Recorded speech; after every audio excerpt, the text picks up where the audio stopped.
गजाननं भूतगणादिसेवितं कपित्थजम्बूफलसारभक्षितम् उमासुतं शोकविनाशकारणं नमामि विघ्नेश्वरपादपङ्कजम्। सदाशिवसमारम्भां शङ्कराचार्यमध्यमाम् अस्मदाचार्यपर्यन्तां वन्दे गुरुपरम्पराम्। अपारकरुणासिन्धुं ज्ञानदं शान्तरूपिणं श्रीचन्द्रशेखरगुरुं प्रणमामि मुदान्वहम्। देवे देहे च देशे च भक्त्यारोग्यसुखप्रदं बुधपामरसंसेव्यं तं श्रीजयेन्द्रं नमाम्यहम्।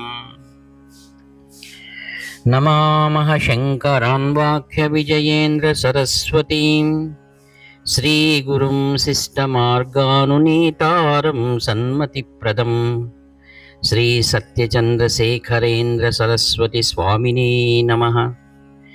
सर्वमंगलमांगल्ये शिवे सर्वार्थसाधिके शरण्ये त्र्यंबके देवी नारायणि नमोस्तुते।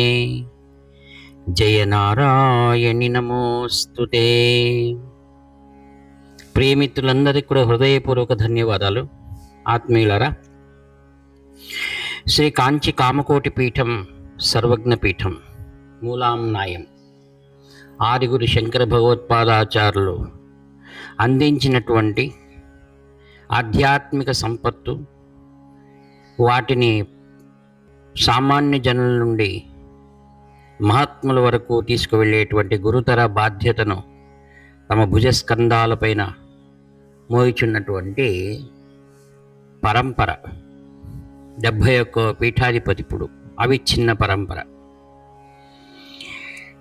మనం శ్రీ కాంచి కామకోటి పరమాచార్య స్వాముల వారి అనేకమైన దీర్ఘ యాత్రలను మనం పరిశీలించాలి. శ్రీ జయేంద్ర సరస్వాముల వారి యొక్క విజయ యాత్రలను మరియు శ్రీ శంకర విజయేంద్ర సరస్వతి మహాస్వాముల వారి విజయ యాత్రలను మనం ఒకసారి అవలోకనం చేసుకున్నప్పుడు విభిన్నమైనటువంటి ఆలోచనల దృక్పథంతో కంచి కామకోటి పీఠం ఈ యొక్క సమాజానికి చేస్తున్నటువంటి మేలును మనం అవగాహన అవుతుందన్నమాట. స్వతంత్ర పూర్వంలో ఉన్నటువంటి శ్రీ కాంచి కామకోటి పరమాచార్య స్వాముల వారు దేశ రాజకీయం అంతా కూడా కేవలం స్వతంత్ర సంగ్రామం కోసం ప్రయత్నం చేస్తూ ఉంది. శ్రీ కాంచి కామకోటి పరమాచార్య స్వాముల వారు స్వతంత్రం వచ్చిన తర్వాత జీవితం ఎలా ఉండాలి, భారతీయుల యొక్క జీవన విధానానికి ప్రాతిపదిక ఏది, దాని మూలములు ఏవి అని వాటిపైన పరిపూర్ణమైన దృష్టిని కేంద్రీకరించారు. అదే వేద సముద్ధరణ. వేదమనగా అది పరిపూర్ణమైనటువంటి విజ్ఞానం. వేదమే మనందరికి కూడా చక్కని జీవన విధానాన్ని మనకు రూపొందిస్తుందన్నమాట. అట్టి వేదం అభివృద్ధి చేయడంలో తమ జీవితాన్ని అంతటినీ కృషి చేశారు. ఆయన చేసినటువంటి మహిమలు అపారం. ఆయనకు విజ్ఞానం అనేటువంటిది అరచేతిలో వెన్న ఉన్నట్టు. అంత గొప్పటైనటువంటి విజ్ఞానాన్ని భారతావనికి అందించిన మహాపురుషుడు జాతి గుర్తుంచుకోవాలి. వారి అడుగుజాడలలో శ్రీ జయేంద్ర సరస్వాముల వారు అదే మూలతత్వాన్ని దృష్టిలో పెట్టుకొని వారు నూతన విధానాన్ని తీసుకొచ్చారు. ఏమిటి? సమాజం అభివృద్ధి చెందాలి, సామాన్య జనుల నుండి పైమెట్టు వరకు. అందుకోసం ఏం చేశారు వారు? వేదం ప్రాముఖ్యం, అందులో రెండింటి కొత్తది చేర్చారు, విద్య వైద్యం అని. అప్పుడు ఉన్నటువంటి పరిస్థితులు మన దేశంలో సామాన్య జనులకు కూడా అనేకమైనటువంటి అవకాశాలు, జీవన విధానం చాలా ఇబ్బందిగా ఉండేది. దాన్ని దృష్టిలో పెట్టుకొని ఆయన ఏం చేశారు, ఈ దేశంలో అనేక చోట్ల విద్యాలయాలకు మరియు వైద్యానికి చాలా ప్రముఖమైనటువంటి గుర్తింపునిచ్చారు ఆయన. దానికి మనం ప్రాతిపదిక చెప్పుకోవాలంటే శ్రీ చంద్రశేఖరేంద్ర డీమ్డ్ యూనివర్సిటీ ఏమిటి, ఆసుపత్రులు, విద్యాలయాలు, వృద్ధాశ్రమాలు మరియు అనేకమైనటువంటి వైద్య రంగంలో శిక్షణ ఇచ్చేటువంటి కాలేజీలు, ఆయుర్వేదికం కానివ్వండి, అలోపతి కానీ ఏదైనా సరే అన్ని రంగాల్లోనూ శ్రీ శంకర విజయేంద్ర సరస్వాముల వారు ఈ మూడిటికి కూడా ప్రాతిపదిక చేస్తూ సమాజం అభివృద్ధి చెందాలంటే అందరికీ అందుబాటులో ఉండాలి, సామాన్య జనులకు కూడా. అందుకోసం దేశాన్ని అంతటినీ కూడా వాళ్ళు పరిక్రమం చేశారు. అందుకోసం సామాన్య జనులకు ఉపయోగపడేటివి ఏంటివి, పల్లెలలో విద్యాభివృద్ధి కావాలి, పల్లెలలో వైద్యం అవసరం. అందుకోసం ఒక ప్రణాళిక ప్రకారం వారు ఏం చేశారు, చాలా మారుమూల ప్రాంతాలు ఎన్నో ఉన్నాయి మన ఆంధ్ర రాష్ట్రంలోనండి, అనేక దేశంలో అనేక భాగాల్లో, తెలంగాణలో కానివ్వండి, అన్ని చోట్ల వీరేం చేశారు. ఉదాహరణకు చెప్పుకుంటున్నాం. ఇప్పుడు శ్రీ శంకర విజయ సరస్వాముల వారు ఈ యొక్క 18 మే 26 నుండి 25 మే 26 వరకు ఇప్పుడు ఆంధ్ర రాష్ట్రంలో మరియు తెలంగాణ ప్రాంతంలో పర్యటన చేస్తున్నారు. నెల్లూరు, గుంటూరు, బలుసుపాడు, హనుమకొండ, ఒంగోలు, ఈ విధంగా అనేకమైనటువంటివి వారు తిరుగుతున్నారు. కాళేశ్వరం అనండి, యాదగిరి, భువనగిరి డిస్టిక్లో ఉంది తెలంగాణ. ఇప్పుడు పొదిలి అనే ప్రాంతం ఒంగోలుకి 50 కిలోమీటర్ల దూరంలో ఉందండి. అక్కడ శ్రీ శంకర విజయేంద్ర స్వాముల వారు ఒక పాఠశాలను ఏర్పాటు చేశారు. చాలా అనతి కాలంలోనే ఇది నిర్మాణం జరిగింది. ఈ పొదిలి పాఠశాల ఎందుకంత ప్రాముఖ్యం అంటే, అనేకమైన పల్లెలు ఉన్నాయి, మారుమూల గ్రామాల్లో ఉండే వారందరూ కూడా దూర దూర ప్రాంతాలకు వెళ్ళి విద్యను అభ్యసించడం కష్టం. అందుకోసం చాలా గొప్పదైనటువంటి పాఠశాల ఏర్పాటు చేశారు. ఇప్పుడు 1వ క్లాస్ నుంచి 6వ క్లాస్ వరకు క్లాసెస్ ప్రారంభమైనాయి అప్పుడే. దాంతోపాటుగా వృక్షములు పెంచడం, మనం ప్రకృతికి చాలా దూరంగా అయిపోతున్నాం కాబట్టి ప్రకృతి రక్షణ కోసం వాళ్ళు అనేక వృక్షముల నిర్మాణం చేయించారు అక్కడ. తర్వాత పల్లెల్లో ఉన్న వాళ్ళకి జీవన విధానం పొట్టకూడు కలవాలి, అందుకోసం శిక్షణ ఇవ్వడం కోసం ఆ యొక్క డ్రైవింగ్ దాంట్లో ట్రైనింగ్ ఇవ్వడం, కుట్టు మిషన్లో వాటిపైన ట్రైనింగ్ ఇవ్వడం, మరియు ప్రతి ఒక్క దాంట్లో కూడా డిప్లొమా తరగతులు మాదిరిగా వాళ్ళు అక్కడ అభివృద్ధి చేస్తున్నారు అన్నమాట. ఈ విషయాలన్నీ మనం ఒక వెలుగు లాంటిది మన దేశానికి. ఏంటి, ఎందుకు అలా చెప్పాలి అంటే, పూర్వంలో ఈ యొక్క మఠాలన్నీ కూడా, అంటే స్వతంత్రం పూర్వంలో అప్పుడంతా కూడా ఏమైందంటే కేవలం ఆధ్యాత్మికానికి మాత్రం మఠాలు పరిమితమై ఉండేటివి. ఇప్పుడు అలా కాదు. సమాజం అభివృద్ధి చెందితేనే ఆధ్యాత్మికం అనేది వాళ్ళు అర్థం చేసుకోవడానికి జరుగుతుంది. మొదలు వాళ్ళు పొట్ట గడవాలి, మరియు జీవన విధానంలో సంస్కారం రావడానికి ముఖ్యంగా చేతి వృత్తులు ఇవి చాలా ప్రముఖమైనటువంటివి. వీటి కోసం కాంచి కామకోటి పీఠం పరిపూర్ణమైనటువంటి దృష్టిని సారించింది. అందుకే ఇప్పుడు అడుగుతారు, ఎంత ముందుకు వెళ్తుందంటే కంచి కామకోటి పీఠం అనేకమైనటువంటి ఆసుపత్రులు తెరిచింది. కంటి జబ్బుల ఆసుపత్రులు 21 అయినా ఎక్కువగా ఉన్నాయి. దేశమంతా కూడా కేవలం ఒక ప్రాంతానికి పరిమితం కాదు, దేశం నలుమూలలా అనేక మంది ఈ యొక్క అవసరాలను అది తీరుస్తుందన్నమాట. సామాజిక అవసరాలు, ఆధ్యాత్మిక అవసరాలను తీరుస్తుంది. ఏంట ఉద్దేశం? ఆదిగురు శంకర భగవత్పాదాచార్యుల వారు చతురామ్నాయ పీఠాలను స్థాపించే ఉద్దేశం ఏమిటనగా, అద్వైతం అనేటువంటిది ప్రచారం కావాలి. అద్వైతం అంటే ప్రతి ఒక్కరిలో భగవంతుడు ఉన్నాడు అనేటువంటిదే దాని యొక్క తీర్మానం. అందరూ జీవుడు మరియు పరమాత్మ ఒకటే. మరి 2,500 సంవత్సరాల పూర్వంలోనే ఆయన ఇలాంటి 4 బ్రాంచెస్ ఆయన ఓపెన్ చేశాడు. ఎందుకు? అనేక ప్రాంతాలలో ఆయా యొక్క మఠాలు ఆయా సంబంధించిన సమయాల్లో ప్రజలను జాగృతిపరిచి ప్రజల యొక్క ఆవశ్యకతను తీర్చడం కూడా దాని ప్రధాన లక్ష్యం.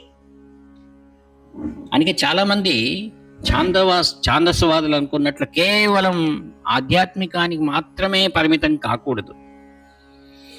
ఆయా సమయాల్లో కొత్త కొత్త నూతనమైనటువంటి ఆలోచన దృక్పథంతో అవి నడిచినప్పుడే ఆదిగురు శంకర భగవత్పాదాచార్యుల వారికి మనం సరైనగా అర్థం చేసుకున్న వారు అవుతాం. అదే దృష్టిలో పనిచేసిన వారు విద్యారణ్య స్వాముల వారు. విద్యారణ్యుల వారు అంతటి గొప్ప విజయనగర సామ్రాజ్యాన్ని స్థాపించారంటే ఎంత గొప్ప విషయం. మరి ఒక సామ్రాజ్యం అనేటువంటిది ఎంతో వైభవంగా జరిగినటువంటిది విజయనగర సామ్రాజ్యం. కళలు పోషించబడ్డాయి, సంగీతము, సాహిత్యము, మరియు ఎందరికీ ఉపాధి కల్పించింది. ఇంత గొప్పదైనటువంటి జ్ఞానం ఆదిగురు శంకర భగవత్పాదాచార్యుల వారి పరంపరలో నుంచి విద్యారణ్యుల వారు కూడా చేశారు. మరి విద్యారణ్యుల వారి కాలం కూడా అయిపోయింది. 500 సంవత్సరాల పూర్వం కథ. ఇప్పుడు ఏం చేయాలి? అన్ని పీఠాధిపతులు, అందరు మఠాధిపతులు ఏం చేయాలి? సామాన్య ప్రజ అడుగుతారు, మాకు ఈ యొక్క ఆధ్యాత్మిక కేంద్రాల నుంచి మాకు కలిగిన లాభం ఏమిటి అనేటువంటిది సామాన్యమైన ప్రశ్న. అందుకే వారు ప్రశ్నించే ముందుగానే మనం మేల్కొని ఆ దిశలో మనం ముందుకు వెళ్ళినప్పుడు ఏమవుతుందంటే వారి యొక్క ఆశలు మనం తీర్చిన వారం అవుతాం. అందుకే ఆ యొక్క ఆలోచన దిశలో మొదలే మేల్కొని 100 సంవత్సరాలుగా కాంచి కామకోటి పీఠం ఈ యొక్క దృష్టికోణంలో చాలా చక్కగా నిర్విరామంగా కృషి చేస్తుంది అనమాట. నన్ను ఒకరు అడిగారు, మీరు ఎందుకు కానీ కాంచి కామకోటి పీఠం మీరు ఇష్టపడతారు అంటే నేను చెప్పాను, అన్ని ధర్మాలకు మూలం ఏమిటి? మానవత. మానవతా దృష్టి చాలా ముఖ్యమైనటువంటిది. అందుకే ప్రజలకు దిశానిర్దేశం చేయాలి. శంకర విజయేంద్ర సరస్వాముల వారి ధ్యాన శ్లోకంలో ఉంది. ఏమిటది? ఆ యొక్క ధ్యాన శ్లోకంలో శిష్యులకు సరైన మార్గం ఇచ్చేటువంటి వారు నుండి చక్కటి మార్గాన్ని ఇవ్వాలి. అందుకే కంచి కామకోటి పీఠానికి వచ్చిన వారికి స్వాముల వారు అడుగుతుంటారు, మీరు ఏం చదువుతున్నారు, మీరు ఏం చేయాలనుకుంటున్నారు, ఏ దిశలో వెళ్ళాలనుకున్నారు? కేవలం విద్యార్థులను ఉద్దేశించేది కాదు. ఎవరు వచ్చినా, ఒక కర్షకుడు వచ్చినా, ఒక ఇంజనీర్ వచ్చినా, ఎవరు వచ్చినా మీరు సమాజానికి ఏం చేయాలనుకుంటున్నారు అని అడుగుతారు. ఆయన మీ యొక్క వంతు మీ వంతుగా మీరు ఏం కృషి చేస్తారని అడుగుతారు. అందుకే ఆధ్యాత్మికంలో మనం ముందుకు వెళ్ళాలని అంటే కర్మ మార్గం చాలా ప్రముఖమైనటువంటిది. అందుకు మనకు చక్కటి సందేశం ఇచ్చేది విధంగా భగవద్గీత. భగవద్గీతలో 2వ అధ్యాయం సాంఖ్యయోగం, 4వ అధ్యాయం జ్ఞానయోగం. ఈ రెండిటి మధ్యలో కర్మయోగం అనేది ఉంది. మనం కర్మ చేయకుండా ఎవరు ఉండలేరు. ప్రతి ఒక్కరు కర్మ చేయాలి. అది సమాజానికి ఉపయోగపడేటువంటిది. అటువంటి సమాజానికి ఉపయోగపడే కర్మ చేసినప్పుడే అది భగవత్ సేవ అని అనిపించుకుంటుంది. ఒక ఉదాహరణ చెప్పాలంటే, కొంతమంది అడుగుతారు, ఎందుకు పీఠాధిపతులు ఎందుకండి ఆధ్యాత్మిక రంగంలోనే ఉండాలి, మరి సామాజిక రంగంలో ఎందుకు రావాలి అనేటువంటి ప్రశ్న కొందరు అడుగుతారు. దానికి చక్కటి సమాధానం ఇస్తుంది భగవద్గీత. మనం కర్మయోగంలో 9వ శ్లోకంలో చూస్తే ఏం చెప్తుంది అది? యజ్ఞార్థాత్ కర్మణోన్యత్ర లోకోయం కర్మబంధనః తదర్థం కర్మ కౌంతేయ ముక్త సంగ సమాచర. ఓ అర్జున, యజ్ఞము కొరకైన అనగా భగవత్ప్రీతికరమైన లేక లోకహితార్థమై అయిన కర్మము కంటే ఇతరమగు కర్మలచే జనులు బంధింపబడతారు. కాబట్టి ఆ యజ్ఞము కొరకైన కర్మమునే సంగరహితుడవై ఫలాసక్తి లేక ఆచరింపుము అని.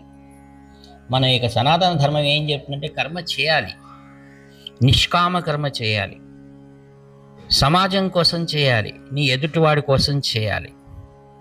దానివలన నీవు బాగుపడతావు, వారు బాగుపడతారు. అందుకే ప్రతి ఒక్కరు కర్మ చేయాలి. ఇదే ఉపనిషత్ సారమే కాంచి కామకోటి పీఠం ఆధ్యాత్మిక మార్గంలోనే ఉండవలసినటువంటి పరిపూర్ణ మోక్షాన్ని పొందినటువంటి కాంచి కామకోటి పీఠాధిపతులు మనందరిని మేలుకొల్పడానికి వారు కర్మరంగంలో దిగారు. కర్మరంగంలో దిగి మనందరికి కూడా కర్మ మార్గాన్ని సూచిస్తున్నారు ఆచార్యులు మనకు. అందుకే భగవద్గీతలోని చెప్తాడు, యద్యద్ ఆచరతి శ్రేష్ఠ తత్తదేవే ఇతరే జనాః సయత్ ప్రమాణం కురుతే లోకః తదనువర్తతే నమే పార్థాస్తి కర్తవ్యం త్రిషు లోకేషు కించన నానవాప్తమవాప్తవ్యం వర్తయేవ చ కర్మణి. ఓ అర్జున, 3 లోకాల్లో నేను చేయవలసిన పని అంటూ ఏదీ లేదు. అయితే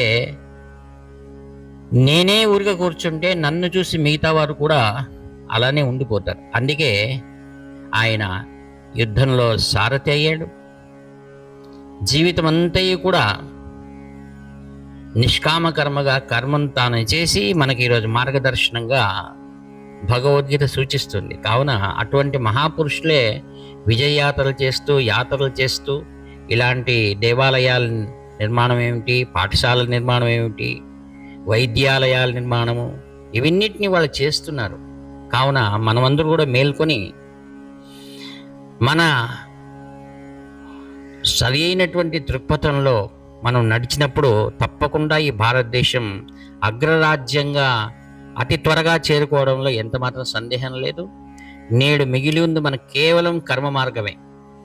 మాటలు తక్కువ, చేతలు ఎక్కువ అని పెద్దవాళ్ళు చెప్తుంటారు. కావున అందరూ కూడా మన చుట్టూ జరుగుతున్నటువంటి అనేకమైన పరిణామాలు, పరిస్థితులను గమనించండి, మేల్కొనండి, సనాతన ధర్మాన్ని కాపాడుదాం, మన సమాజం ముందుకు వెళదాం. అంతకంటే వేరే ఇంకేది మార్గమే లేదు అని ఉపనిషత్తులు మనకు చెప్తున్నాయి.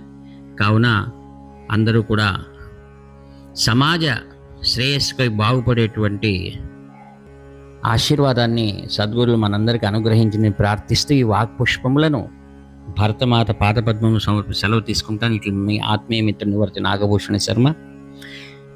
7483229249. హర హర శంకర జై జయ శంకర, హర హర శంకర జై జయ శంకర, హర హర శంకర జై జయ శంకర.